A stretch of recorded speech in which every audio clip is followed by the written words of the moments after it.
নমস্কার, আমি সুকেন্দ্র বিশ্বাস। আপনারা দেখছেন কৃষি দর্পণ। পাটের ভিতর ধান বুনলে বলে ধান হয়, আমি তো কোনোদিন দেখিনি। বাবা বললো, আমিও দেখি, আপনাদেরও দেখাই। আমরা আশায় নিয়েই বুনি, পাট কেটে দেবো, এখানে বর্ষা হবে, আমন ধান বুনছি, মোটা ধান হবে, সেই আশাই বুনছি। এখন জমি ফেলে রাখলে তো লাভ নেই, গরিব মানুষের এরপর হয় রুটি জীবিকা। এই জন্যে আমরা কষ্ট হলেও পাটের মধ্যে দিয়েই ধান বুনে দিচ্ছি।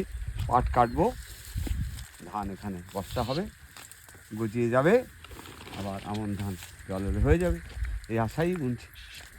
আমাদের আর কিছু তো করার নেই, চাষবাসের পর আমাদের জীবিকা, তাই জীবিকা ধারণের জন্য যেটুকুই করণীয় আমরা করি। যে চাষি অলস্য ভরে বীজ না বপন করে, পক্ক শস্য পাবে সে কোথায়।